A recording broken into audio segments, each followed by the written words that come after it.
Hey everyone, and welcome to the very first Coffeesodes deep dive. I'm so excited to be here. I know, right? Yeah. I am so pumped to be exploring this fascinating topic with you today. Yeah, it's going to be great. Okay, so imagine this. Mm-hmm. You're curled up with a steaming cup of coffee, ready to understand something complex, but without all the usual headache. That's the dream. Right.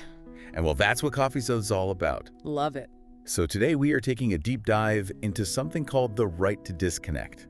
Or RTD for short. Exactly, It's RTD. catchy, right? It is. It's all about protecting employees' time off from work-related digital intrusions. Yeah, and did you know that some countries are actually putting laws in place to address this? Really? Yeah, it's pretty fascinating. It is. It's crazy how timely this topic is. It is. I mean, But- think about it. In today's world where we're constantly connected, Ugh. the lines between work life and personal time have just become so blurred. Totally. And we're going to get into all that. We're going to unpack the arguments for and against RTD, Okay. explore why some experts think it's more about what employers shouldn't be doing, Interesting. and even look at some, honestly, shocking stats. Oh, I love a good shocking stat. How much unpaid work people are putting in just because they're, quote, always on. Yeah. Yeah, that always I mean, on culture is a real issue. It is. So to kind of kick things off, Yeah. I came across this research paper from Sustainability Journal, Okay. Yeah. which seems to be really foundational to a lot of the discussion around RTD. That's a great starting point. I mean, what I find so interesting is that the first academic paper on this topic Yeah. only appeared in 2018. It's such a new area of study. It is, which makes it even more intriguing to explore, right? It does. It really does. It feels like we're, on the cutting edge here. Yeah, for sure. The paper also pointed out that most of the research so far on RTD is coming from Europe. Interesting. And that made me wonder if maybe different cultures kind of approach work-life boundaries in different ways. Oh, that's an excellent observation. I mean, cultural norms definitely play a role in how RTD is perceived and implemented. For example, in some cultures, there's a stronger emphasis on collectivism and work-life integration, Right. while others prioritize individual autonomy and these clear boundaries between work and personal time. Yeah. I'd love to see how these cultural differences actually influence RTD policies and practices. Well, and I'm also struck by how multidisciplinary this whole topic is. Yeah. The research draws on perspectives from Oh, yeah, from everywhere. law, health, business, even environmental science. It really does highlight how interconnected all these issues are. I mean, RTD isn't just a workplace issue. Right. It's a societal issue with implications for our well-being, our productivity, and even, like you said, the environment. I mean, for example, reducing digital communication outside of work hours could potentially lead to lower energy consumption. Okay, so let's dive into this idea of work-life balance. We've all been there. Right? Oh, yeah. You're finally relaxing after a long day. Bam! Work email pops up on your phone, totally killing the vibe. Oh, the worst. Right. Yeah, and that feeling of constantly being on call is exactly what RTD aims to address. I mean, the research defines working time as not just when you're actively working, but also periods of availability, when you're essentially on call for your employer. Rest, on the other hand, is meant to be this complete break from work, dedicated to relaxation and personal activities. So it's about protecting those precious pockets of time when we can truly recharge and disconnect Exactly. from work. Yeah, the paper also mentioned the EU Working Time Directive, which gets into the legal complexities of defining working hours and rest periods. The EU Working Time Directive is a great example of how legislation is beginning to recognize the need for clear boundaries between work and personal time. It sets limits on working hours, mandates rest breaks, guarantees paid annual leave. Right. These regulations are designed to protect employees from exploitation and ensure they have adequate time for rest and recovery. That makes a lot of sense.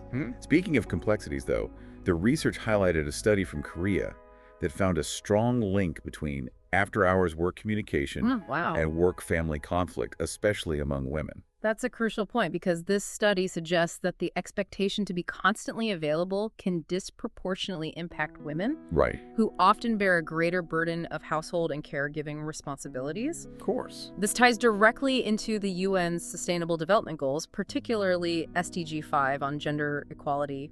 RTD, has the potential to promote more equitable workplaces and a better work-life balance for everyone, but especially for those who are already juggling multiple roles and responsibilities. Absolutely. Okay, so here's a stat that truly blew my mind. Hit me with it. According to the research, Australian workers are putting in an average of 504 extra unpaid hours per week. What? Simply because they're constantly connected. Oh, that's the insidious nature of availability creep. It's Yeah. like, like a frog slowly boiling in a pot. You might not even realize how much work is bleeding into your personal time until you step back and take a look. That's a really good analogy. Smartphones and other always connected devices have made it so much harder to truly switch off, Right. leading to a situation where employees are essentially working extra hours without any additional compensation. It's crazy because it's almost like we've normalized this expectation of being available 24/7. Yeah. The paper also talked about how this can create a culture of fear, Oh, for sure. where employees feel pressured to respond to after-hours messages because they're afraid of the consequences if they don't. Absolutely. Even if a company doesn't have an explicit policy requiring employees to be available around the clock, the implicit expectation can be just as powerful. Right. This can create a real sense of anxiety and pressure, particularly for those in more junior roles who might feel they need to prove their dedication. Yeah. And it also raises important questions about power dynamics in the workplace and the need for clear communication and expectations around availability. So where do we draw the line? What should be included in this right to disconnect? Should it apply to all workers? Just those who use digital tools for their jobs? What about professions where being, quote, on call is just part of the deal, like healthcare or emergency services? Those are all excellent questions, and they really highlight the challenges of defining and implementing RTD in a way that's fair and effective. Some experts argue that RTD should be a universal right, covering everyone regardless of their profession or how they use technology. Others point out the complexities of applying it to certain fields where being available outside of work hours is essential for safety or service delivery. Right. It's a tricky balance for sure. The source material also made this distinction between framing RTD as an employee's right to disconnect Okay. versus an employer's duty to refrain from contact. Oh, interesting. For instance, in Portugal, the emphasis is on the latter, so employers actually have a responsibility to avoid contacting workers during their time off, Wow. except in genuine emergencies. That's a big shift. It is. That shift in perspective is significant because it reframes the issue from being solely about employees setting boundaries to employers actively respecting those boundaries. Totally. It also raises the crucial question of what constitutes a legitimate emergency that justifies after-hours contact. Oh, yeah, that's a good question. Right, like where's that line? Yeah, it can get murky. Totally. It seems like there are a lot of different approaches to governing this right to disconnect. Yeah, you're absolutely right. Some countries are taking a legislative approach, enacting laws to protect workers' right to disconnect. Others are relying more on self-regulation, encouraging companies to develop their own policies and practices. And then there are those who are still figuring out the best way forward. Speaking of different approaches, Yeah. the research mentioned France, which has actually implemented laws around the right to disconnect. Oh. Companies with over 50 employees are required to negotiate agreements with their staff Okay. about when it's okay to ignore those smartphones and laptops. Huh. That's pretty groundbreaking. It is. France has been a pioneer in this area, and their legislation has sparked a lot of discussion and debate about the best way to protect workers' right to disconnect. Some have praised the law for setting clear expectations and providing legal recourse for employees, while others have raised concerns about potential impacts on productivity and flexibility. It'll be interesting to see how this plays out in the long run. But isn't there a risk that legislation could be seen as government overreach? Oh, absolutely. That's a valid point. The debate often comes down to striking a balance between protecting workers' rights and avoiding excessive government intervention in the private sector. Yeah. Some argue that legislation is necessary to ensure a level playing field and prevent exploitation, Right. while others believe that self-regulation and market forces are more effective in promoting positive change. So it's a bit of a tale of two approaches, right? Legislation versus self-regulation. What about countries like Germany, where there aren't specific RTD laws, but many companies have taken it upon themselves to implement policies, Okay. like preventing emails from being delivered outside of work hours? That's the self-regulation model in action. It allows for more flexibility and customization. Yeah. But the question is whether it's as effective in protecting employee rights. Right. Without the force of law, it's more reliant on companies voluntarily doing the right thing.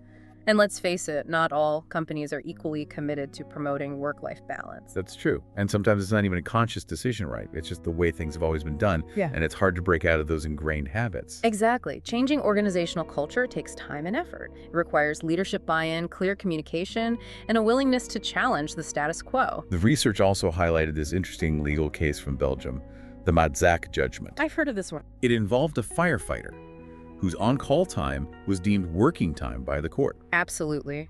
This case is significant because it highlights the complexities of defining working time in a world where you might be expected to be available even when you're not actively working. Yeah. The court recognized that being on call, even if you're at home, can place significant restrictions on your personal time and freedom. And that makes me wonder, could that ruling have implications for other professions where being on call is the norm? It's certainly possible. Cases like this can set legal precedents that shape how we think about work-life balance in the digital age. It raises important questions about how we define and regulate working time, particularly in professions where the boundaries between work and personal life are less clear-cut. It also highlights the need for employers to provide clear guidelines and expectations around on-call responsibilities to avoid ambiguity and potential legal challenges. I think it's safe to say that this whole right to disconnect conversation is just getting started. Yeah. And it's about more than just legal definitions and company policies. It touches upon some pretty fundamental questions about our relationship with work, technology, and our own well-being. You hit the nail on the head. This is a conversation that's only going to become more important as technology continues to blur the lines between our professional and personal lives. So let's talk about the potential impact on our health and well-being. I mean, we all know that being constantly connected can take a toll. Yeah. But what does the research actually say about the specific health implications of this always-on culture? The research is pretty clear that constant connectivity can be detrimental to our physical and mental well-being. We're talking about increased stress, anxiety, burnout, even physical symptoms like headaches, eye strain, and insomnia. When our brains are constantly bombarded with information and demands, they don't get the chance to truly switch off and recharge. It's like our brains are running a marathon with no finish line in sight. Exactly. And it's not just about individual well-being either. Right. This has broader societal implications. The UN Sustainable Development Goal 3, Good Health and Well-Being, recognizes the importance of mental and physical health for a sustainable future. Of course. By promoting the right to disconnect, we're not just advocating for individual employees, we're advocating for a healthier and more sustainable society as a whole. It's a really powerful way to think about it. It's not just about personal productivity or efficiency. Right. It's about creating a world where people can thrive and contribute their best without sacrificing their health and well-being in the process. Absolutely. Speaking of well-being, the research paper introduced this concept called boundary theory, Oh, yeah. which I found really helpful in understanding this whole issue.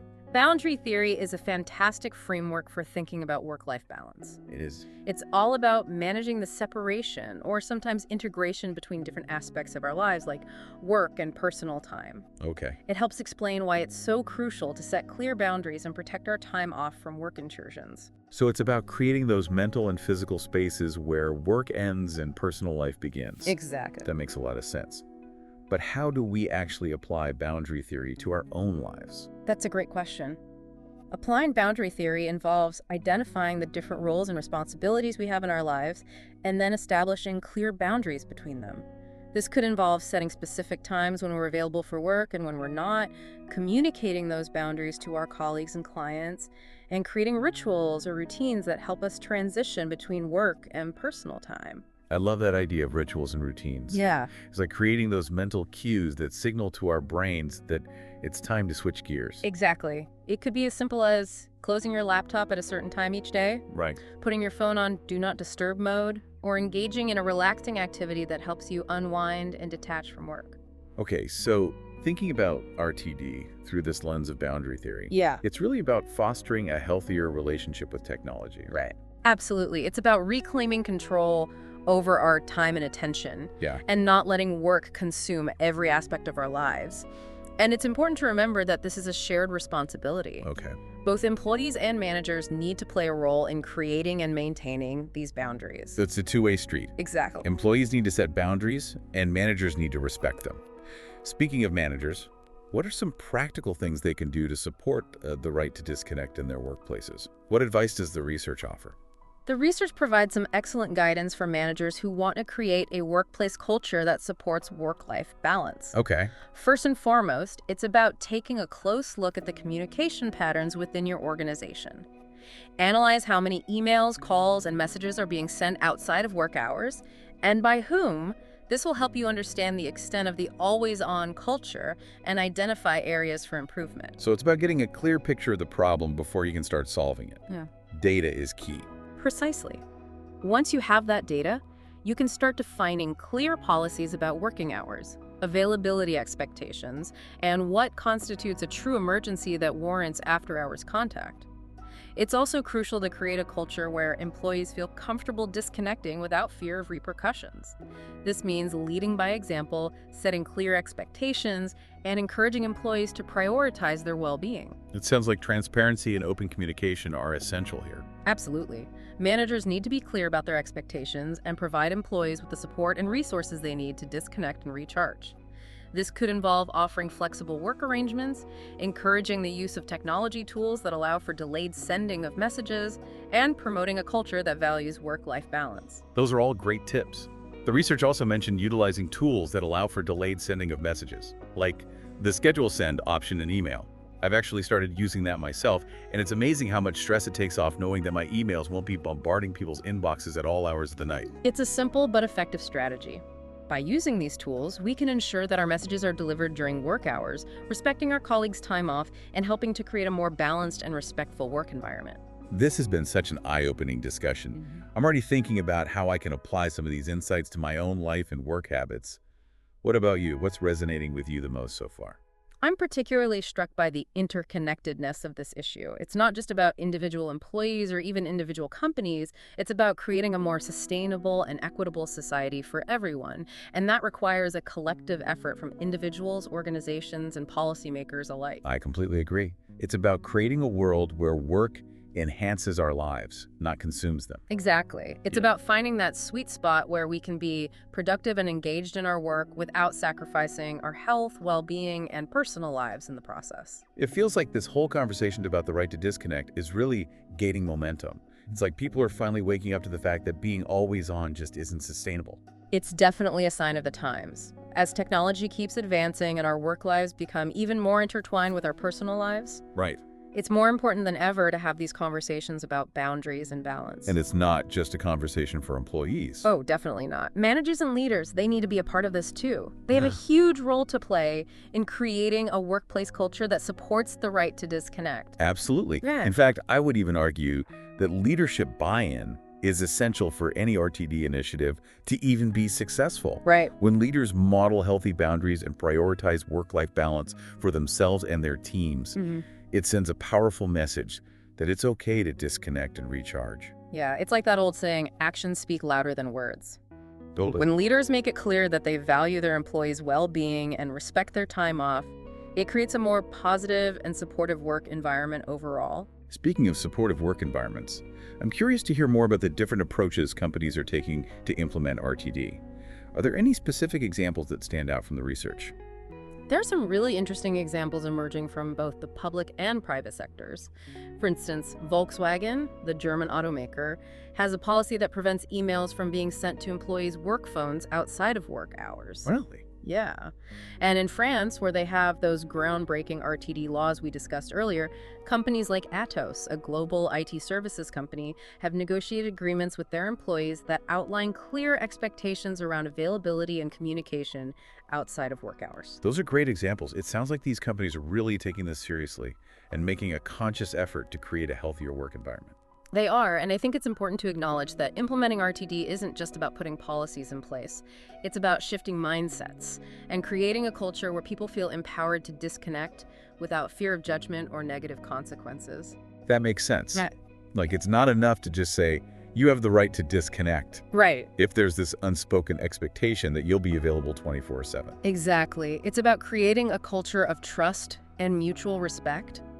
And it requires ongoing communication and collaboration between managers and employees to ensure that everyone's needs are being met. I'm also curious to hear more about the potential benefits of implementing RTD. Yeah.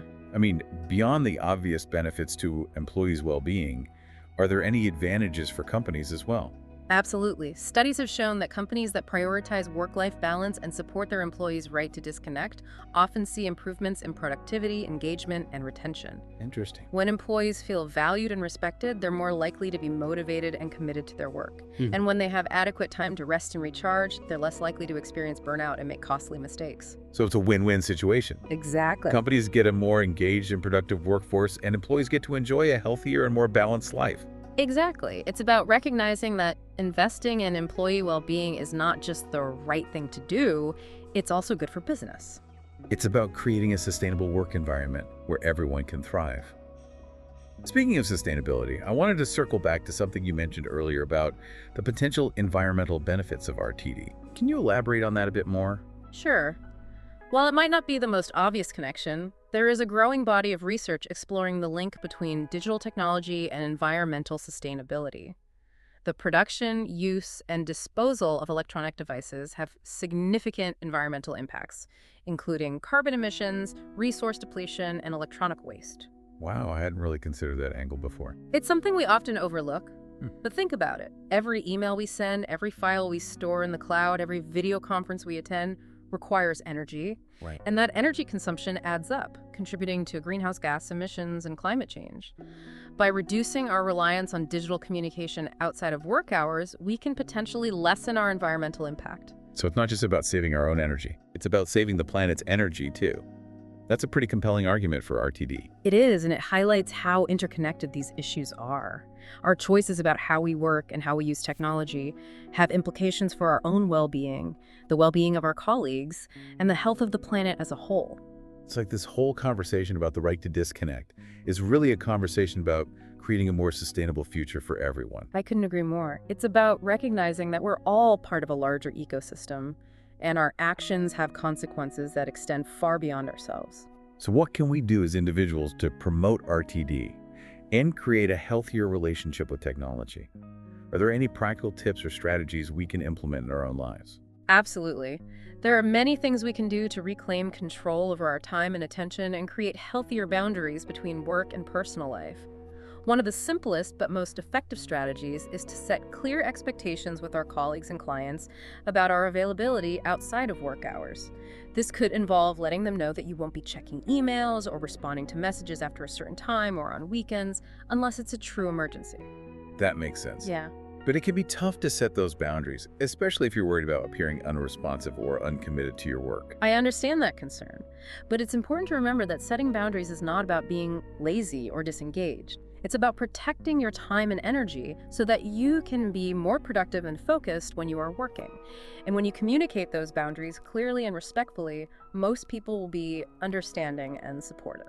So it's about having those open and honest conversations about expectations. Right. And finding a balance that works for everyone involved. Exactly. It's also important to be mindful of how we use technology outside of work hours. It's so easy to get sucked into the endless scroll of social media or the constant stream of notifications. But it's important to make conscious choices about how we spend our time and attention. Setting limits on screen time, creating tech-free zones in our homes, and engaging in activities that don't involve screens can all help us to disconnect and recharge. I love that idea of tech-free zones. Yeah. It's like creating those sacred spaces where we can truly relax and disconnect from the digital world. It is. And it doesn't have to be anything fancy. It could be as simple as designating your bedroom as a tech-free zone, or setting aside an hour each evening to read a book, listen to music, or spend time in nature without your phone. Those are great tips. Yeah. I think it's also important to be kind to ourselves and recognize that it's okay to struggle with this. Oh, absolutely. We're living in a world that's designed to keep us constantly connected and engaged. Right. So it's natural to feel overwhelmed or pressured to be always on. I completely agree. It's a process, and it takes time and effort to change our habits and create healthier boundaries, but it's worth it. When we prioritize our well-being and make conscious choices about how we use technology, we can reclaim our time, reduce stress, and live more fulfilling lives. I love that. Reclaiming our time and living more fulfilling lives. That's what it's all about, right? Absolutely. It's about recognizing that our time and attention are precious resources, and we have the power to choose how we spend them. Okay, so we've talked a lot about the individual and organizational benefits of RTD. But I'm curious to hear your thoughts on the broader societal implications. Do you think RTD has the potential to create a more just and equitable society? I do. I think RTD is a social justice issue. As we've discussed, the expectation to be constantly available disproportionately impacts women, people of color, and those in lower-paying jobs who may not have the same flexibility or autonomy as those in higher-paying positions. By advocating for RTD, we're pushing for policies and practices that create a more level playing field and ensure that everyone has the right to disconnect and recharge, regardless of their gender, race, or socioeconomic status. That's a really important point. Right. RTD isn't just about individual well-being. Right. It's about creating a fair and more equitable society for everyone. Exactly. And it's about challenging the systemic factors that contribute to burnout, stress, and inequality.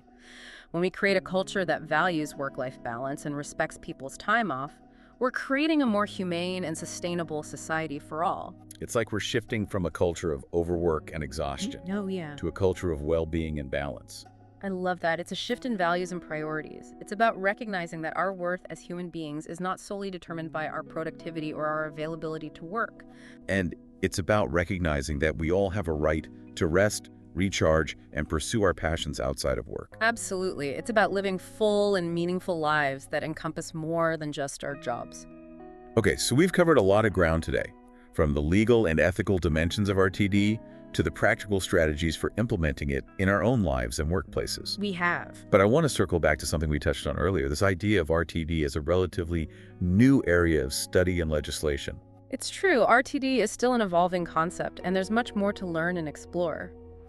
As technology continues to advance and our work lives become increasingly intertwined with our personal lives, the need for clear boundaries and protections will only become more urgent.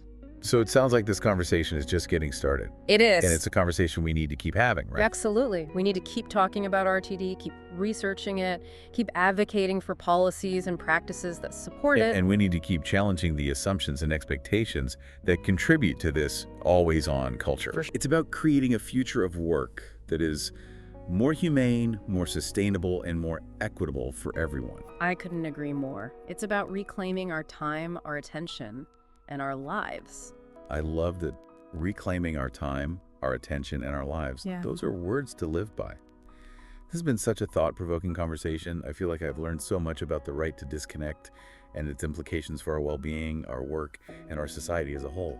It's been a pleasure exploring this topic with you. It's clear that you're passionate about this issue, and I appreciate your thoughtful questions and insights. I'm definitely feeling inspired to take action and make some changes in my own life and work habits. And I hope our listeners are feeling the same way. I hope so too. It's about empowering ourselves and each other to create a healthier and more balanced relationship with technology and work. Okay, so before we wrap up, I wanted to touch on one last point. We've talked a lot about the benefits of RTD, but are there any potential downsides or challenges that we need to be aware of? That's a great question. It's important to acknowledge that implementing RTD can come with its own set of challenges. For instance, some people might argue that it could hinder collaboration and communication, particularly in fast-paced or global work environments where employees are working across different time zones. I can see how that could be a concern. How do we balance the need for connectivity with the need for disconnection? That's the million-dollar question, and there's no easy answer. It requires careful planning, clear communication, and a willingness to experiment and adapt. It's about finding solutions that work for both the individual and the organization, and recognizing that there's no one-size-fits-all approach. So it's about being flexible and finding creative solutions that address the specific needs of each workplace and each individual. Exactly. And it's about recognizing that RTD is not an all-or-nothing proposition. It's about finding a balance that supports both productivity and well-being. I think that's a great point to end on. Finding that balance between productivity and well-being. It's a journey, not a destination. Absolutely. And it's a journey worth taking. Wow, this deep dive has been so insightful. I feel like we've really explored the right to disconnect from every angle. We've definitely covered a lot, haven't we? From the legal aspects to the impact on our well-being, it's a really multifaceted issue. And what strikes me is that it's not just about changing laws or company policies, it's about changing our mindset. Creating a culture where well-being is truly valued. Absolutely. It's about recognizing that we all need time to recharge and disconnect, not just for our own sake, but for the sake of our work and our relationships too. Right, like we can't pour from an empty cup. Exactly. And I think that's a big part of what the right to disconnect is all about. So as we wrap up, what are some key takeaways for our listeners? What should they keep in mind as they try to navigate this always-on world? Well, first and foremost, remember that it's okay to set boundaries. It's okay to say no to that after-hours email or to put your phone away in the evening. Right, and it's okay to talk to your colleagues and managers about expectations and boundaries. It's about finding a balance that works for everyone. Exactly. And even small changes can make a big difference. Start by setting aside some tech-free time each day, even if it's just for a few minutes. What about you? What are some things you do to disconnect and recharge?